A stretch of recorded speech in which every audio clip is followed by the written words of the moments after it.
Arte na infância.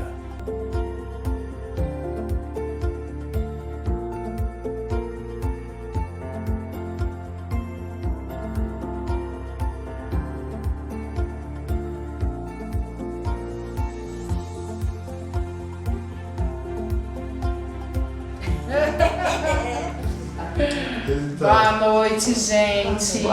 Boas-vindas ao Centro Cultural São Geraldo. Hoje a gente está recebendo o Elias com o lançamento do livro, né, Arte na Infância, um trabalho super legal, né, de muitos anos, né. A gente está super feliz de ter você aqui com a gente, muito bem-vindo.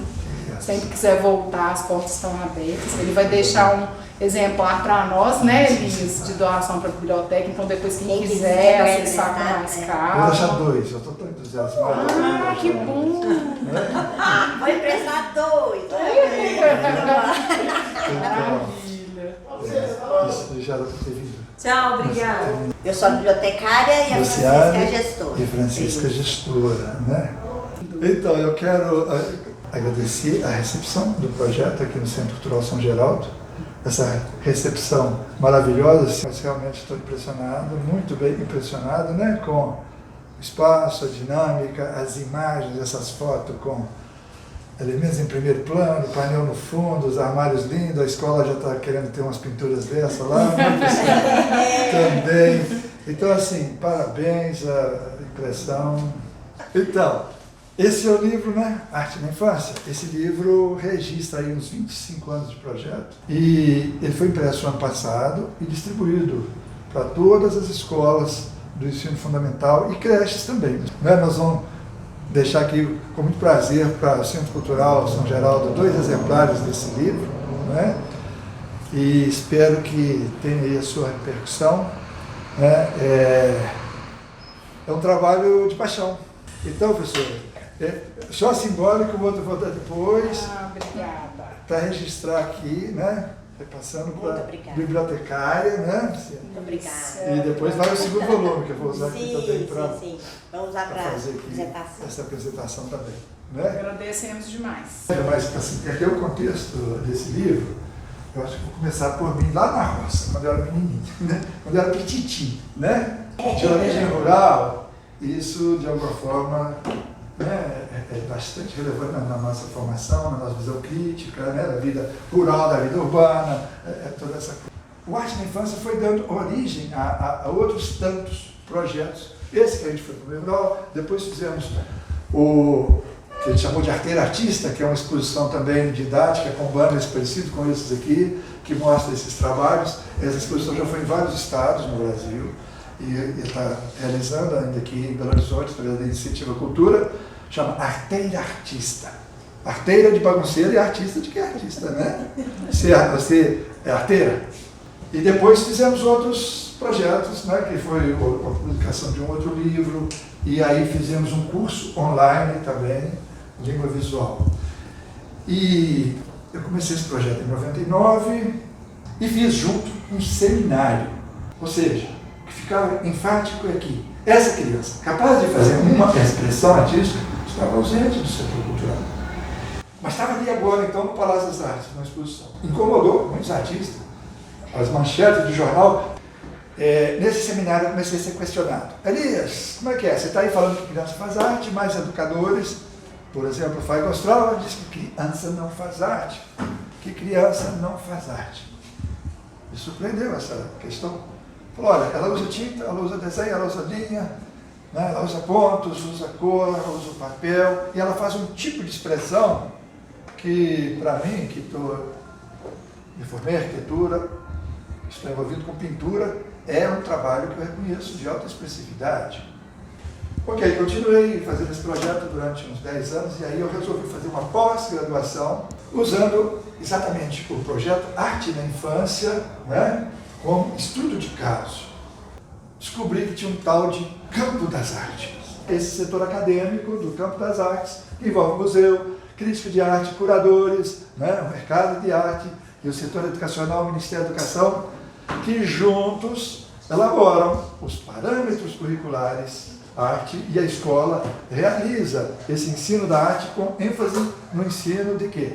Da história da arte do adulto. Não tem nada lá sobre a criança. É um estudo, pega um determinado artista, nacional, internacional, que seja, e estuda em que contexto ela viveu. Aí ela pega essa criança e coloca para fazer a tal da releitura. Já ouviram falar nisso?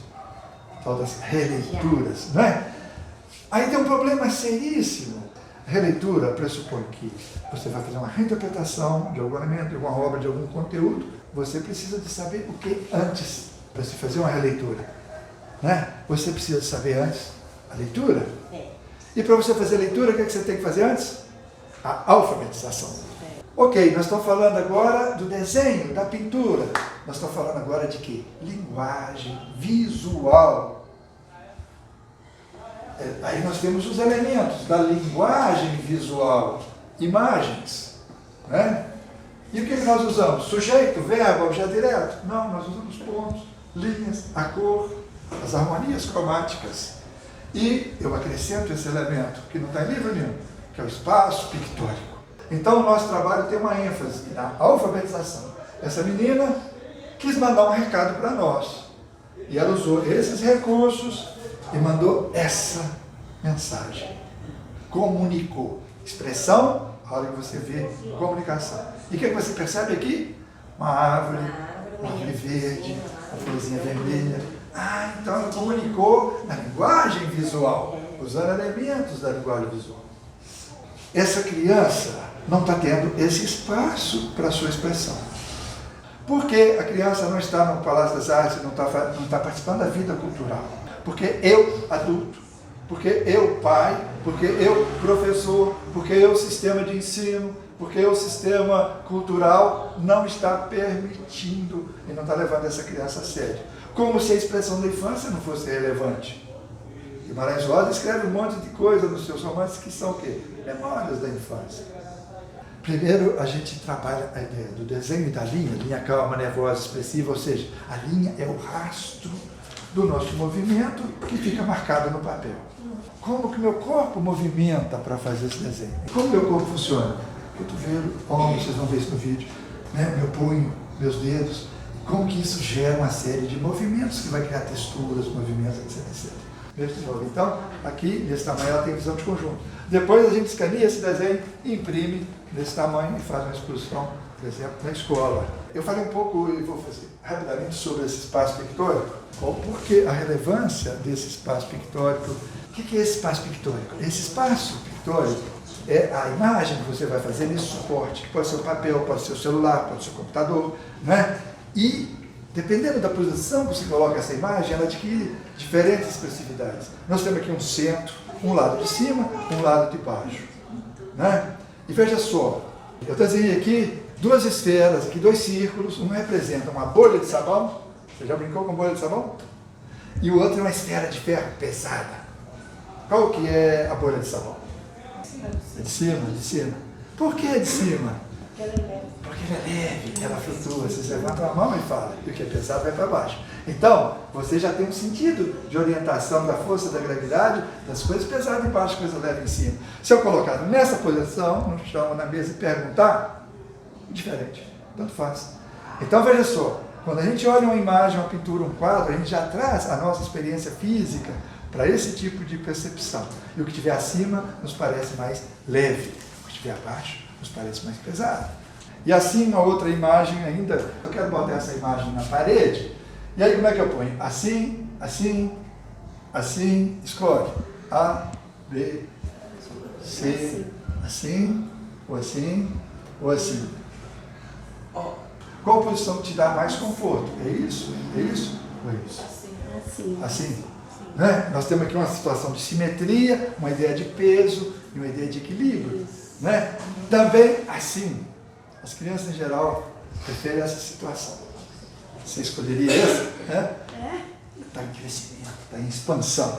É o nosso corpo, é uma árvore. E quem que dá a oportunidade dessa coisa se manifestar desse jeito? Espaço pictórico, mais uma vez. E assim eu poderia demonstrar outras situações, mostrando que esse espaço pictórico tem uma série de funções expressivas e ele não está sendo considerado como elemento da linguagem visual. E essa criança vai usar esse recurso. E a sua memória, que está aqui na cabeça, que é a sua narrativa.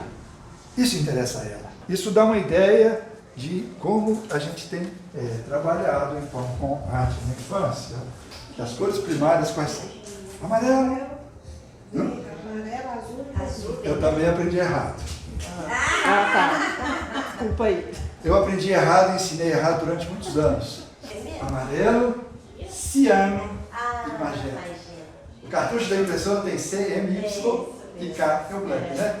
Outra situação que ocorre no projeto, que eu penso que pode ser uma contribuição interessante para a escola, para o ensino, é o seguinte: ninguém faz nada sem ter um motivo, sem ter uma motivação.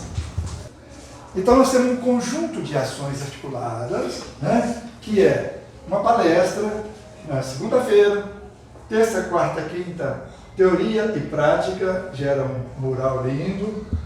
Na sexta-feira participa a família, a criança que aprendeu vai ensinar para o papai, para a mamãe, para a vovó, situações maravilhosas aqui, e depois vai ter uma exposição, e depois vai estar no jornal, como já aconteceu, e vai estar no site. Esse conjunto de ações colocado para a criança, essa semana nós vamos fazer Isso entusiasma essa criança a participar do processo, compartilhando a mesa, frente a frente, com o colega, trocando ideia. Porque essa dinâmica é diferente de você pegar, como acontece hoje, uma aula de arte entre português e matemática, 50 minutos, uma vez por semana. De repente, vou fazer a releitura de não sei quem, põe lá, não sei o que, 50 minutos. Fazer o que com isso? Vai expor? Não. Vai no seu? Não. É preciso ter consciência da necessidade desse processo motivacional e de que essa criança possa fazer a sua expressão. Gente, alguma pergunta até aqui? Nós estamos conversando, mas quem sabe mais alguma pergunta? Eu tenho uma pergunta. Meu contexto de sala de aula é muito recente, um ano e pouquinho. E eu vejo que assim, não é só a falta de oportunidade ou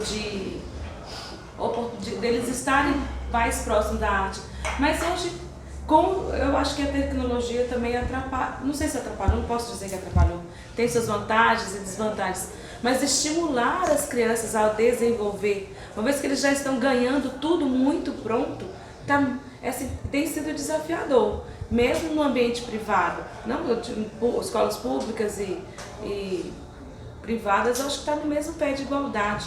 E as crianças querem tudo muito rápido, e quando eu falo por mim, a minha prática, quando eu vou levo as crianças para a sala de arte, eles vão mexer com tinta, aí eu coloco as tintas. Mas o que eu vou fazer? Vai falar o quê? Porque, né? É só recurso de linguagem. E na linguagem visual não está havendo uma alfabetização, que tem que ocorrer antes. Em 99 eu levei computadores para as escolas e a gente fazia desenho de forma tradicional, e também usando o computador, e botamos na internet, e isso impactou. Mas assim, o computador estava ali ao nosso serviço, para usar da nossa maneira. E agora, por exemplo, recentemente, eu tenho usado isso também, fazer oficinas usando a situação de um tablet. Tem situações muito interessantes, mas é preciso de ser usado como uma ferramenta a serviço da minha expressão, da expressão da criança. E ela vai falar o quê? Você falou, e agora? Vai falar de quê? Né? Interessante, inteligência artificial, essa coisa toda, né? E dependendo de onde você está vendo, tem uma coisa do tempo, né? O TikTok é 1 minuto, o Instagram é 1 minuto, né? Tudo muito rápido. E a arte é algo que você tem que contemplar, né? Você tem que parar. Não, e exemplificou, deu pra gente realmente ver como é que foi o trabalho. Muito bacana. Agora, vivenciando esse trabalho seria ótimo, né? Nossa. Estamos lá no teste a teste, né? Fazendo esse curso.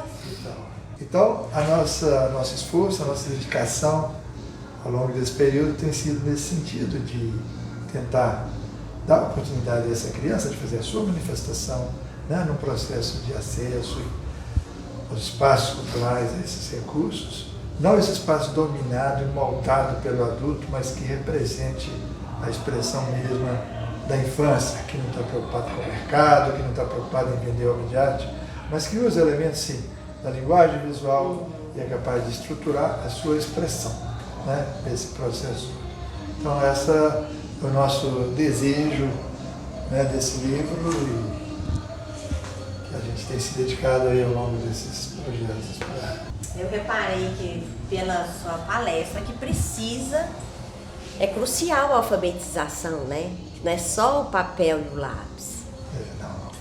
Não É faz de sentido. fundamental para o desenvolvimento mesmo dessa criatividade, passar por essa alfabetização, formação.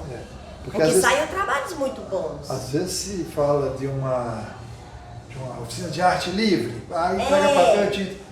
E essa questão da alfabetização não é mesmo abordada, não. E eu acho que não é qualquer um que vai conseguir fazer isso, não. Tem que fazer o curso dele, hein, menino? Não é qualquer um que vai. Porque esses conteúdos não estão colocados assim na formação do professor. Aliás, o professor regente na escola tradicional nem tem formação nessa área. Mas eu queria chamar a atenção, professor, dessa questão da realização, dessa coisa da arte livre e coisa desse tipo.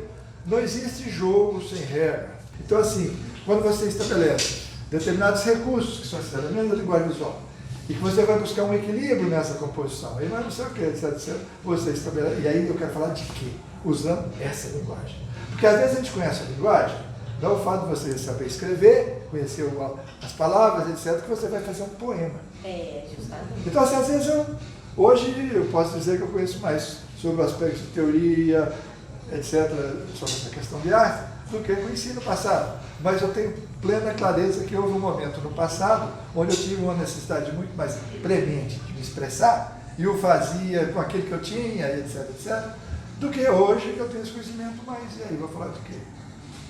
Você está entendendo? É uma questão de faixas etárias, da vida, etc., etc., né? Então, essa necessidade da expressão. Então, assim, não existe essa situação de arte livre. Isso eu nem faço, esse tipo de oficina, porque não tem jogo sem a regra do jogo, sem o conhecimento, sem a alfabetização.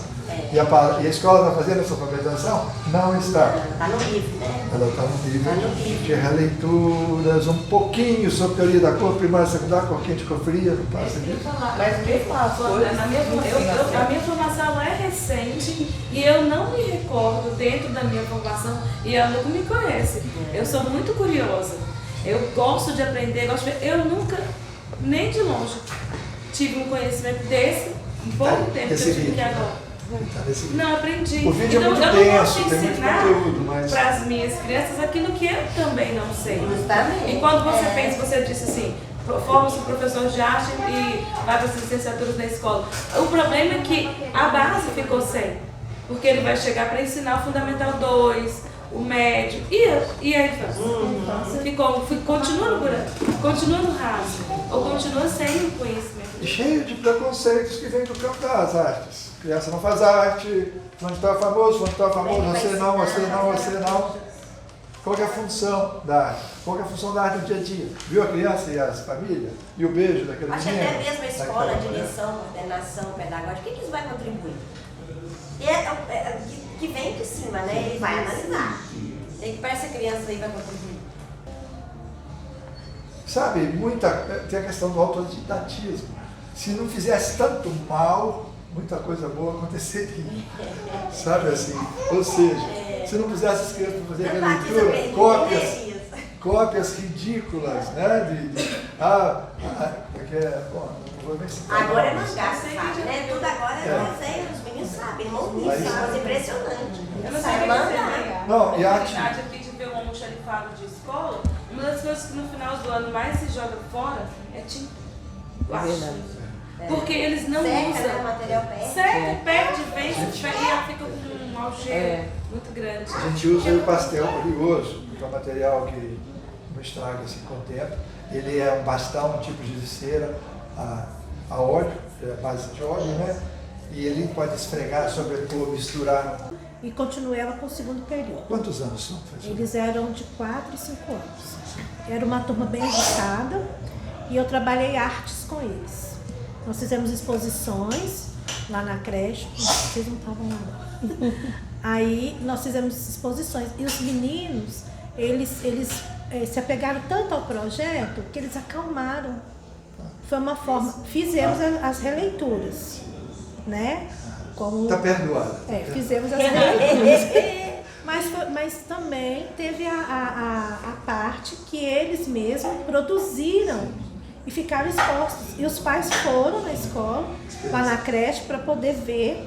E eles, o Lego, o Lego para eles acabou virando estruturas, porque ali eles montaram dinossauros, navios, e foram todos expostos. E os meninos se acalmaram, principalmente os meninos. Você viu ali no vídeo, aprendendo com Mozart?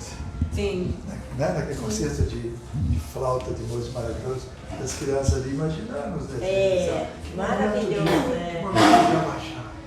Né? Que momento de solidão. Estar só no sentido de eis-me eu. Sabe, você não faz arte se não passar por ele. Não é só nessa gritaria, nessa bagunça, nessa coletivização, né? A gente não visita o eu nem depois que cresce, imagina. Não é? E era engraçado que era 2 vezes na semana, né? Sim. Era na terça e na quinta que eu tinha esse horário com eles. Então, eles ficavam ansiosos para esses dias. Então, eles se acalmavam para eles poderem produzir. Porque eles sabiam que se eles ficassem agitados, eles não iam conseguir produzir. Legal. Então, assim, então foi muito bom. Foi um trabalho bem bacana que eu consegui fazer com eles. Aí não era mais a turma agitada, já era uma turma mais tranquila, até o final do ano. É tão impactante essa reação dessa linguagem visual, que eu me recordo até hoje. Eu tinha uma matéria no meu quinta série, né? Eu tinha 11 anos, e a gente tinha um setor que era artístico.